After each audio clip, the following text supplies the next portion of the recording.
Hello, good morning everybody అండి. అంతా బాగున్నారా అండి? ఈరోజు మన మారుతి సాహిత్య ఛానల్లో ఎద్దనపూడి సులోచన రాణి గారు రచించినటువంటి ప్రేమ దీపిక నావెల్ ఈరోజు ఎపిసోడ్కి వెళ్ళే ముందు ఇంతకుముందు ఎపిసోడ్లో ఏం జరిగిందో ఒకసారి గుర్తుకు తెచ్చుకుందామండి. అయితే వీళ్ళిద్దరూ కాంచన ప్రభాకర్ కలిసి వెళ్తుంటుంటే మధ్యలో దారిలో జయసింహ కనపడడం, నువ్వు ఇక్కడ ఉన్నవేంటి అదేదని అంటే అక్కడ ఆ ప్లేస్ నీకు అచ్చగా సరిపోయినట్టుగా ఉంది అని అనడం, అదేమది మళ్ళీ మళ్ళీ ఆ మాట గుర్తుకు రావడం, వాళ్ళ అటు వెళ్ళిపోవడం జరిగింది కదా అండి. ఈరోజు ఎపిసోడ్లో ఏం జరగబోతుందో చూద్దామండి. అనంతయ్య మండువాలో మంచం మీద కూర్చుని పిల్లల చూచివ్రాత పుస్తకాలు కాపీలని దిద్దుతున్నాడు. కాంచన అక్కడికి కాస్త దూరంలో అరుగు మీద కూర్చుని పళ్ళెంలో బియ్యం ఏరుతోంది. ప్రక్కనున్న ట్రాన్సిస్టర్లో నుంచి పాటలు వినిపిస్తున్నాయి. కాంచన హఠాత్తుగా పళ్ళెం పక్కకి పెట్టి లేస్తూ, అయ్యో టైం 3 గంటలు అవుతోంది, పరధ్యానంగా ఉండిపోయాను, బాబాయ్ నీకు కాఫీ టైం అయింది కదూ అంటూ లేచి వంటింట్లోకి వెళ్ళింది. అనంతయ్య గారు పిల్లల పుస్తకాలు చూడటం పూర్తి అయ్యి పక్కన పెట్టారు. కాంచన కాఫీ కలిపి తెచ్చి ఇచ్చింది. ఈరోజు తారీఖు ఎంత బాబాయ్ అంది. 6. ఎందుకు? కాలేజీ 10వ తేదీన తెరుస్తారు. నేను కనీసం 9వ తేదీనైనా వెళ్ళాలి. అనంతయ్య కాఫీ గ్లాసు పక్కన పెట్టి తలెత్తి చూశాడు. అప్పుడే కాలేజీలు తెరిచేస్తున్నారా? నువ్వు వచ్చినట్టే లేదు ఇంకా. కాంచన నవ్వింది. నాకు కూడా సరిగ్గా అలాగే అనిపిస్తోంది బాబాయ్. ఇక్కడకు వచ్చే ముందు ఎలా కాలక్షేపం అవుతుందో, ఎంత బోరు కొడుతుందో, నేను ఈ వాతావరణంలో ఇమడగలనా లేనా అని ఎన్నెన్నో సందేహాలు వచ్చి ఉండే. ఇప్పుడు ఇక్కడికి వచ్చిన తర్వాత ఆ భయాలు ఉన్నట్టే అసలు గుర్తే లేదు నాకు. ప్రభాకర్ తోడున్నాడు కదమ్మా, లేకపోతే నిజంగా నీకు బోరు కొట్టేదేమో అన్నాడు ఆయన. కాంచన ఆలోచనగా చూసింది. తర్వాత దృఢంగా తల అడ్డంగా తిప్పుతూ ఊహు, ఆ కారణం సగం వరకే, ఆ ప్రభాకర్ తోడు ఉండడము అనేటువంటి కారణం సగం వరకే నిజం. కానీ నాకు ఇక్కడ బాగానే ఉంది. మీ కోసం వచ్చిపోయేవాళ్ళు ప్రభాకరు, జయసింహ ఆలోచనగానే అంది. ఇంతలో గుమ్మం దగ్గర అలికిడైంది. జయసింహ లోపలికి వస్తున్నాడు. అడుగో మాటల్లోనే వచ్చేశాడు. నీకు 1000 ఏళ్ల ఆయుష్, రా రా. ఇప్పుడే కాంచన నీ మాట అంటోంది. నా మాట? అతని కాళ్ళు గుమ్మం బయటనే ఆగిపోయాయి. కళ్ళు రెపరెపలాడాయి. నా మాట ఏమిటి? నేనేం చేశాను? నా వల్ల ఏమైనా పొరపాటు జరిగిందా? ఆదుర్దాగా అడిగాడు. లేదు లేవయ్యా, లోపలికి రా. కాంచన ఇక్కడికి వచ్చిందా? అవును అన్నట్టు చూశాడు. తనకి ఇక్కడ తోచదని అనుకుందిట. కానీ నేను, నా కోసం వచ్చే మనుష్యులు, ప్రభాకర్ ఆ పేరు వినగానే అతని కళ్ళు కిందికి వాలినాయి. నువ్వు అందరూ కలిసి కాంచనకి తోచదనే బెంగ లేకుండా చేశారుట. నేనా? అతను తలెత్తి చూశాడు. అవును నువ్వే, ఇప్పుడే చెబుతోంది. నేనా? నేనేం చేశాను? ఏదో తమాషా కబుర్లు, నీతో వాదన, నేను చదువుకోమని తర్కం, నీకు కూడా కాలక్షేపం అయింది కదా. అతను నిజమా అన్నట్టుగా కాంచన వైపు చూశాడు. కాంచన నిజమే అన్నట్టు కళ్ళు మూసుకొని తెరిచి చూసింది.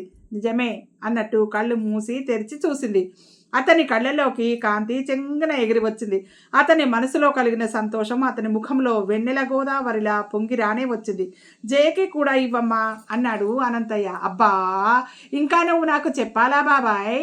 జయకోట అలాగే ఉంది అంటూ కాంచన లోపలికి వెళ్ళింది. అనంతయ్య లేచి గూటిలో పెట్టిన కలవం తెచ్చుకొని అల్మారాలో ఉన్న ఎండబెట్టిన మూలికలు తెచ్చి కింద కూర్చొని నూరుతూ, ఏమిటో కాంచన రాకముందు నేను ఎట్లా గడిపానో నాకు తెలియదు, కానీ ఇప్పుడు మాత్రం కాంచన వెళ్ళిపోతానంటే గంపెడు దిగులు వేస్తోంది. బాబాయ్ బాబాయ్ అంటూ ఇంట్లో తిరుగుతుంటే నాకెంత సంబరంగా ఉంటుందో. కాంచన వెళితే ఇక ఈ ఇల్లు మూగబోతుంది. జయసింహం వచ్చి ఆయన దగ్గర కూర్చున్నాడు. ఆయన పెట్టిన మూలికలు చిన్న చిన్న ముక్కలుగా విరిచి కల్వంలో వేస్తూ ఆయన మందు నూరటంలో సాయం చేస్తున్నాడు. కాంచన వెళ్ళిపోతుంటే నీకు మాత్రం ఎలాగో అనిపించటం లేదురా జయ అడిగారు ఆయన. ఎందుకు అనిపించదండి? రోజు మధ్యాహ్నం వేళ ఇక్కడికి వచ్చి కాంచన గారి కాఫీ తాగడము నాకు బాగా అలవాటైపోయింది కదూ. అమ్మాయిని నా కళ్ళెదుట ఉంచుకునే ఉపాయము నేను ఆలోచిస్తున్నాను. ఆయన వంటింటి వైపు చూసి కాంచన రావటం లేదని తెలుసుకొని కంఠం తగ్గించి రహస్యంగా అన్నాడు. ఎలాగండి? ప్రభాకర్ అంటే ఆ అమ్మాయికి ఇష్టమే. ప్రభాకర్కి కూడా కాంచన అంటే చాలా ఇష్టం. నేను ప్రసాదరావుని ప్రభాకర్కి మా కాంచనని చేసుకోమని అడగబోతున్నాను. వాళ్ళు ఒప్పుకుంటారని నాకు బాగా నమ్మకం ఉంది. అన్నపూర్ణమ్మ గారికి కాంచన అంటే చాలా ఇష్టం. కాంచన చదువో చదువో అంటుంది.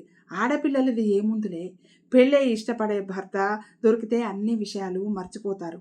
నా ఆలోచన ఎలా ఉందంటావు? బాగానే ఉందండి అస్పష్టంగా అన్నాడు. ఇంతలో కాంచన కాఫీ తెచ్చి ఇచ్చింది. గ్లాస్ అందిస్తూ, జయ ఇదిగో నీకు స్ట్రాంగ్ కాఫీ, ఇష్టంగా డికాషన్ ఎక్కువ వేసి పంచదార తక్కువ వేసి కలిపాను. జయసింహ ఆ గ్లాస్ అందుకున్నాడు. ఎందుకో కానీ ఏనాడు ఎరగంది అతని కళ్ళ కొలుకుల్లో తగిలింది. తన కోసం ఆలోచించే వాళ్ళని చూడటం అతని జీవితంలో ఇదే ప్రథమం. కాంచన తన గదిలోకి వెళ్ళింది. అనంతయ్య కల్వంలో వేళ్ల పొడి మీద నీళ్లు జల్లి మెత్తగా నూరుతున్నాడు. ఆయన గట్టిగా నూరాలని చూస్తున్నాడు. పళ్ళు బిగబట్టి ఆ పని చేస్తున్నాడు. ఇలా ఇవ్వండి, నేను నూరుతాను అన్నాడు జయసింహ. అతను ఆ మందుని బలంగా అలవోకగా నూరసాగాడు.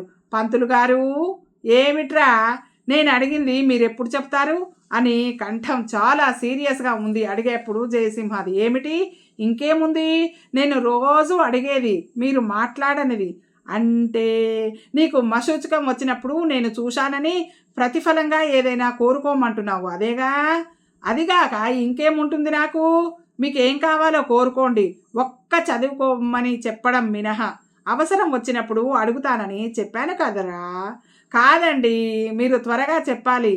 ఏమిటి అర్జెంటు? నేను ఈ ఊరు నుంచి వెళ్ళిపోదామని అనుకుంటున్నానండి. నువ్వా? ఎందుకని? ఆయన ఆశ్చర్యంగా అడిగారు. ఎందుకో నాకు తెలియదు, ఈ ఊరంటేనే విసుగొస్తోందండి. ఈ ఊరే కాదు, అసలు ఈ జీవితం అంటేనే విసుగొస్తుంది. వస్తుందిరా, వస్తుంది. నేను చెప్పలేదు నువ్వు తప్పుదారిలో నడుస్తున్నావని, నువ్వు బ్రతకాల్సిన బతుకు ఇది కాదని. మనం జీవించే పద్ధతి మనకు నచ్చకపోతేనే మనసుకి అశాంతి కలుగుతుంది. నేను చెబుతున్నానుగా, నువ్వు చదువుకోవటం ఒక్కటే మార్గం. చక్కగా చదువుకొని మంచి ఉద్యోగం చేసుకొని లక్షణంగా పెళ్లి చేసుకొని పిల్ల జెల్లాతో. జయసింహ ముఖమెత్తి నవ్వసాగాడు. ఏమిట్రా నవ్వుతావు? ఆయన నిలదీశారు. ఏం లేదండి, అప్పుడు నేను ఎలా ఉంటానా అని ఊహించుకుంటున్నాను. సర్కస్లో జంతువులా ఉంటాను కాబోలు అనుకుంటున్నాను. సర్కస్లో జంతువా? అంతేగా మరి. నాలా స్వేచ్ఛగా ఉండేవాడి ఒంటికి ఇవన్నీ ఎక్కడ పడతాయండి? ఆడపిల్లలు నన్ను చూస్తే హడలుకుంటూ మన దూరం పారిపోతారే అతను అంటుండగానే అంతలో అక్కడికి ప్రభాకరు పరుగెత్తుకుని వచ్చాడు. అతని చేతిలో కాగితం ఉంది. కాంచనా, కాంచనా, మాస్టారు, కాంచన ఎక్కడా? అనంతయ్య కాంచన గది వైపు చూపించారు. కాంచన అప్పటికే గది గుమ్మం దగ్గరికి వచ్చింది. ప్రభాకరు అక్కడికి పరిగెత్తి, Kanchana, good news, very good news అంటూ కాంచన 2 చేతులు పట్టుకొని ఊపేశాడు. ఏమిటి? ఏమిటా? కాలేజీలు తెరవడం లేదు, పోస్ట్ పోన్ అయ్యాయి. లెక్చరర్సు ఇండెఫినిట్ స్ట్రైక్ అట. వాళ్ళ జీతాల సంగతి తేలే వరకు క్లాసులకి రారుట. కాలేజీ తెరవటానికి కనీసం 1 రోజులైనా పడుతుందిట. అదుగో మోహను టెలిగ్రామ్ ఇచ్చాడు. ఓ గాడ్, మనం ఇంకా 1 రోజులు ఇక్కడే ఉండవచ్చు అతను ఉత్సాహంగా అంటూ కాంచన 2 చేతులు పట్టుకొని ఆనందంతో గిరగిరా ఇల్లంతా తిప్పేశాడు. అయ్యో, పరీక్షలు కూడా వాయిదా పడతాయేమో అంది Kanchana. Examinations go to hell. అసలు కాలేజీలు ఎందుకు తెరవటం లేదో తెలుసా? మనం హాలిడేస్ బాగా ఎంజాయ్ చేయలేదని 1 రోజులు. అబ్బా, ఎంత బాగుంటుందో. అనంతయ్య జయసింహ నూరుతున్న మందు మాటే మర్చిపోయినట్టుగా ఇద్దరిని చూస్తున్నాడు. ఏమిటి, కాలేజీలు ఇప్పుడు తెరవటం లేదా? నిజంగానా అన్నాడు లేచి వస్తూ. నిజం మాస్టారు, ఇదిగో నా ఫ్రెండు టెలిగ్రామ్ ఇచ్చాడు అన్నాడు ప్రభాకర్. ఎంత మంచి వార్త ప్రభాకర్, నేను చెబుతున్నాను, ఇది నిజంగా చాలా మంచి వార్తే. కాంచనా, వెళ్ళి పటక బెల్లం ముందు తీసుకురా, అందరం తిందాం అన్నారు ఆయన. కాంచన వెళ్ళలేదు. అక్కడ అరుగు మీద కూర్చుంటూ విచారంగా ముఖం పెట్టుకొని, అమ్మో, పరీక్షలు వాయిదా పడితే ఎలా? చాలా కష్టం కదా. ఎందుకని? పరీక్ష ఫలితాలు వచ్చిన తర్వాత నేను లాకి ఎంట్రన్స్ ఎగ్జామినేషన్ రాయాలి. దానికి టైం చాలుతుందో లేదో. ప్రభాకరు గారాంగా అన్నాడు. ఏమిటి కాంచన, ఇంత సంతోషంగా నేను వస్తే నువ్వు లా ఎంట్రన్స్ అంటూ విచారపడతావు? లే, వెళ్ళి పటిక బెల్లం తీసుకురా అన్నాడు ప్రభాకర్. కాంచన లోపలికి వెళ్ళి పటిక బెల్లం తెచ్చింది. ప్రభాకరు అనంతయ్య తీసుకున్నారు. జేకి కూడా పెట్టు అన్నాడు. కాంచన తిరిగి చూసింది. అక్కడ కల్వం దగ్గర ఖాళీగా ఉంది. దాని దగ్గర జయసింహ లేడు. ఎప్పుడు లేచి వెళ్ళిపోయాడో, అదేమిటి చెప్పకుండా ఎప్పుడు వెళ్ళిపోయాడు అన్నాడు అనంతయ్య ఆశ్చర్యంగా. కాంచన ప్రభాకర్ కలిసి చుట్టుపక్కల ఊళ్ళు ఎప్పుడు వెళ్ళాలో ప్రభాకర్ చెప్తున్నాడు. కొన్ని ఊళ్ళు కుటుంబంతో అందరితో కలిసి, కొన్ని మాత్రం తను కాంచన ఇద్దరే వెళ్ళేట్టుగా ప్లాన్ చేసుకున్నారు. కాంచనకి కూడా ఉత్సాహం వచ్చేసింది. ఇద్దరు చేయబోయే ప్రయాణం గురించి చెప్పుకోసాగారు. కాంచన కావాలన్న ప్రతిదీ ప్రభాకర్ అందించాడు.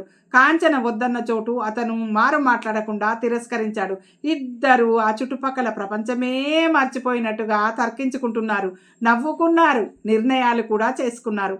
ఒకే లోకంగా కబుర్లు చెప్పుకుంటున్న ఆ ఇద్దరిని అనంతయ్య మందు నూరుతూ ఎంతో ఆపేక్షగా చూశాడు. చాలా సేపైంది. చీకటి పడింది. లైట్లు వెలిగాయి. ప్రభాకర్ వెళ్ళిపోయాడు.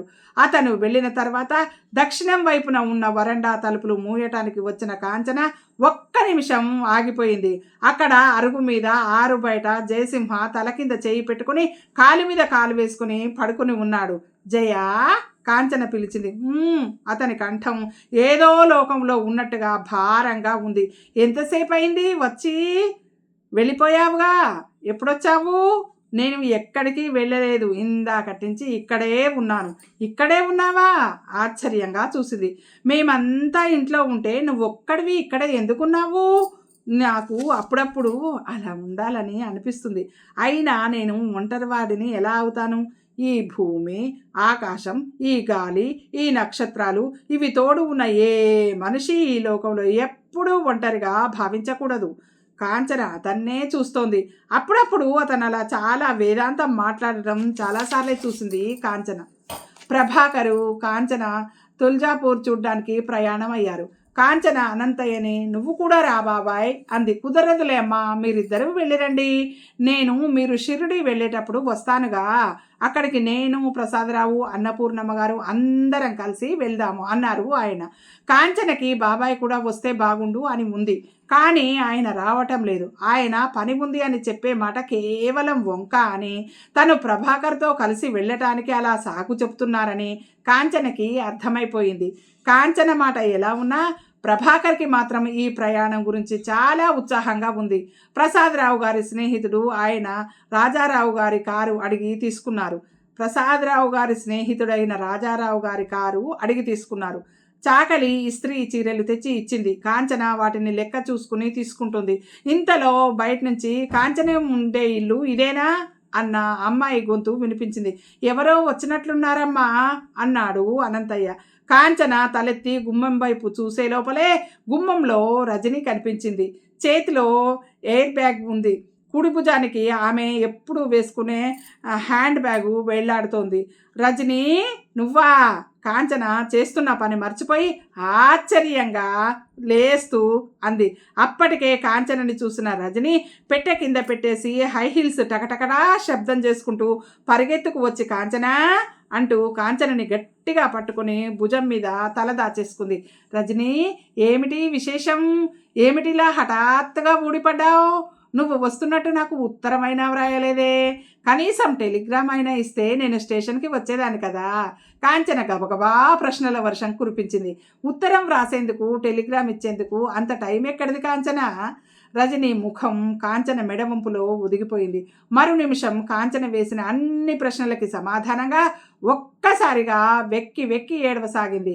ఆ ఏడుపు కట్టలు తెంచుకున్న ప్రవాహంలా ఉధృతంగా ఎదుటివారి గుండెలని కదిల్చివేసేలా ఉంది. ఆ ఏడుపు చూసి కాంచన కంగారు పడింది. రజని భుజాలు పట్టుకొని ఊపుతూ ఏమైందబ్బా అంది. రజని ఏడుపు మరింత ఎక్కువైంది. అనంతయ్య గారు రజనిని చూస్తూ ఎవరి అమ్మాయి అన్నారు. నా ఫ్రెండ్ బాబాయ్, హాస్టల్లో నా రూమ్మేటు, పేరు రజని. నీ గదిలోకి తీసుకెళ్ళు, మంచినీళ్ళు కావాలేమో అడుగు అన్నారు ఆయన. ఆ పిల్లకి ఏదో బాగా కష్టం వచ్చిందిట. ఆ నిస్సహాయత్వం, ఆ గుండెలు పగిలేలా ఏడుపు చూస్తుంటే ఏదో జరగరానిదే జరిగినట్టుగా అనిపిస్తోంది. లోపలికి వెళదాంరా. ఎప్పుడు బయలుదేరావు ఏమిటి అంది కాంచన. ఏడుస్తున్న రజనిని భుజం చుట్టూ చెయ్యి వేసి లోపలికి తీసుకువెళ్తూ కాంచన, రజని ఇద్దరు కాంచన గదిలోకి వెళ్ళారు. అరగంట తర్వాత కాంచన గదిలోంచి యువతలకి వచ్చింది. అక్కడ అప్పటికే స్నానం పూజ గావించుకొని బట్టలు వేసుకొని మెడలో జరీ కండువా వేసుకొని బయటికి వెళ్ళబోతున్న అనంతయ్య కాంచన దగ్గరికి వచ్చి, బాబాయ్ ఇడ్లీ హోటల్ నుండి ఇడ్లీ తీసుకువస్తారా? రజని నిన్నంతా భోజనం చేయలేదట, వంట అయ్యేసరికి ఆలస్యం అవుతుంది అంది కాంచన. అలాగేనమ్మా, ఇప్పుడే తెస్తాను అన్నారాయన. ఒక్క అడుగు వేసి వెళ్ళబోయి ఆగి వెనక్కి తిరిగి కాంచన వైపు చూస్తూ, ఆ అమ్మాయికి ఏమైందమ్మా, ఎందుకలా నిన్ను చూసి ఏడ్చేసింది? కాంచన ఒక్క నిమిషం ఆగి తర్వాత తలెత్తుతూ రజనీ వాళ్ళ ఇంటి నుంచి పారిపోయి వచ్చింది బాబాయ్. నా దగ్గర తలదాచుకోవడానికి వచ్చింది. మన ఇంట్లో ఉన్నట్టు వాళ్ళకి తెలియకూడదు అంటోంది అని అంది కాంచన. ఎందుకని? ఆయన ఆశ్చర్యంగా అడిగాడు. రజనీకి ఇష్టం లేని పెళ్లి ఖాయం చేశారుట. వరుడికి 40 సంవత్సరాల పైనే ఉంటాయిట. రెండో పెళ్లి వాడిట. ఆస్తి ఉందని రజనీ తల్లిదండ్రులు కక్కుర్తి పడుతున్నారుట. రజని ఎంత చెప్పినా వినడం లేదుట. అందుకని వారితో తెగదెంపలు చేసుకొని బయటపడిందిట. అలాగా అన్నారాయన సానుభూతిగా. వస్తా అంటూ ఆయన తల పంకిస్తూ వెళ్తుంటే కాంచన వెనక నుంచి పిలిచింది, బాబాయ్. ఆయన ఆగారు. ఏమిటి అన్నట్టు చూశారు. రజని ఎక్కువ రోజులు ఉండదు, మనకేమీ ఇబ్బంది కలగనీయదు. ఇక్కడ ఉంటే పర్వాలేదుగా. పిచ్చిదానా, ఈ ఇల్లు నీది. నీ ఇంటిలో నీ స్నేహితురాలికి చోటుండదా? వేరే ఆలోచనలు మనసులో పెట్టుకోకు. సెలవుల్లో హాయిగా సరదాగా గడపండి అని ఆయన వెళ్ళిపోయారు. ఆయన హోటల్ నుంచి ఇడ్లీ పెసరట్లు పంపారు. రజని తింది, స్నానం చేసి పడుకుంది. కాంచన పని చూసుకుంటుంటే ప్రభాకర్ వచ్చాడు. కాంచన, ప్రయాణానికి అంతా రెడీ, కారు కూడా తెచ్చేశాను అంటూ వచ్చిన అతను అక్కడ మంచం మీద పడుకుని ఉన్న రజనీని చూసి ఆగిపోయాడు. అతని గొంతు వినగానే రజని కూడా లేచి కూర్చుంది. ఇద్దరు ఒక్క నిమిషం ఒకరినొకరు చూస్తూ ఆగిపోయారు. ఇద్దరిలో ముందుగా రజని తేరుకునింది. హలో అంది. హలో అస్పష్టంగా అన్నాడు అతను. ఈ అమ్మాయి ఇక్కడ ఎలా ప్రత్యక్షమైందా అని అతను ఆశ్చర్యపోతున్నాడు. ఇంతలో కాంచన అక్కడికి వచ్చింది. ప్రభాకర్, రజని గుర్తుందా అంది. ప్రభాకర్ గుర్తుంది అన్నట్టు తల ఊపాడు. కూర్చో, ఇప్పుడే వస్తాను అంది కాంచన పని మీద లోపలికి వెడుతూ. రజని ప్రభాకర్ ఇద్దరు ఒకరికెదురుగా ఒకరు కూర్చున్నారు. మీరు ఈ ఊరు ఎందుకు వచ్చారు? ఏమని అడగాలో తెలియక అడిగాడు. మీరు ఈ ఊళ్ళో ఉన్నారని రజని చిలిపిగా అంది. ప్రభాకర్ కళ్ళు చప్పున కిందికి వాళ్ళాయి. అతని చెంపల్లో ఎరుపు కనిపించింది. మీ ఇల్లు ఇక్కడికి దగ్గరేనా? రజని అడిగింది. 1/2 మైలు అన్నాడు. అబ్బా, చాలా దూరం. ప్రభాకరు చేతిగోళ్ళు చూసుకుంటూ కూర్చున్నాడు. రజని కాసేపు మౌనంగా ఉంది. అతనేం మాట్లాడలేదు. కాంచన కోసం ఎదురు చూస్తున్నట్టుగా మాటి మాటికి తలెత్తి ఒంటింటి వైపు చూసి తలదించుకుంటున్నాడు ప్రభాకర్. రజని తనే ప్రసంగం కలుపుతూ, కాలేజీకి సెలవులు తెలుసా అంది. తెలుసు ముక్తసరిగా అని కాళ్లకున్న చెప్పుల నాణ్యతను పరీక్ష చేసుకోసాగాడు ప్రభాకర్. రజని అతన్ని ఓరచూపులతో చూసింది. అతను ఆ కూర్చోవటంలో ఏదో సిగ్గు, ఇబ్బంది స్పష్టంగా కనిపిస్తున్నాయి. కాంచన ఈ అబ్బాయి చదువులో గోల్డ్ మెడలిస్టు అని చెబుతుంది. ఇది ఎలా సాధ్యం? ఈ అబ్బాయిలో సిగ్గు మొహమాటం తప్ప తెలివితేటలు చురుకుదనం ఎక్కడా కనిపించటం లేదు. మగపిల్లాడే ముందు ఒంటరిగా నిలబడ్డ ఆడపిల్లలా మహా ఇబ్బంది పడిపోతున్నాడు. ఆ మొహమాటం చూస్తుంటే రజనికి అతన్ని ఏడిపించాలనే సరదా కలిగింది. ఇంతలో కాంచన వచ్చింది. ప్రభాకర్, మన ప్రయాణం వాయిదా వేయాల్సి వస్తుందేమో అంది. ఎందుకు? అతను ముఖమెత్తి అడిగాడు. కాంచన వైపు చూడటంలో మాట్లాడటంలో అతని మొహమాటం అనిపించలేదు. కాంచన వైపు ఫ్రీగానే చూస్తున్నాడు, మాట్లాడుతున్నాడు. కానీ రజనితో మాట్లాడాలంటే మొహమాట పడుతున్నాడు. రజని వచ్చిందిగా, వస్తే తనని వదిలి వెళ్ళటం? అబ్బబ్బే, నా గురించి మీ ప్రయాణం ఆపుకోవద్దు, నేను ఇక్కడ ఉంటాను అంది రజని. కాంచన ఇంత క్రితమే తను ప్రభాకర్ తుల్జా ఊరు వెళ్ళడానికి ప్రయాణం అవుతున్న సంగతి చెప్పింది. పర్వాలేదు రజని, ఇంకోసారి వెళ్తాంలే. నిన్ను వదిలి వెళ్ళటం ఎలా సాధ్యమవుతుంది? పోనీ ఒక పని చేస్తే అన్నాడు ప్రభాకర్. ఏమిటది? రజనీని మనం వెంట తీసుకెళ్తే? ఆ పని చేస్తే బాగానే ఉంటుంది. వస్తావా రజని అంది కాంచన. రావటానికి నాకేం అభ్యంతరం లేదు, కానీ ఇంకేం చెప్పకు, మనం ముగ్గురం వెళ్తున్నాం అంది కాంచన. Very good. అమ్మయ్యా, ప్రయాణం క్యాన్సిల్ చేసుకోవాల్సి వస్తుందేమో అనుకున్నాను. ప్రభాకర్ తేలికగా ఊపిరి పీల్చుకున్నాడు. ఇది ఈరోజు ఎపిసోడ్ అండి. ఈ ఎపిసోడ్ మీకు నచ్చినట్టయితే లైక్ చేయండి, షేర్ చేయండి. మన మారుతి సాహితీ ఛానల్ని సబ్స్క్రైబ్ చేయండి. మీ అందరి ప్రేమ ఆదరాభిమానాలు మన మారుతి సాహితీ ఛానల్కి ఎల్లవెళ్ళలా ఉండాలి. మనందరం ఆనందంగా, ఆరోగ్యంగా, సుఖంగా, సంతోషంగా ఎల్లవెళ్ళలా ఉండాలని మనస్ఫూర్తిగా కోరుకుంటూ నెక్స్ట్ ఎపిసోడ్లో మళ్ళీ కలుసుకుందామండి. ఉంటానండి. మీ మారుతి సాహితీ ఛానల్.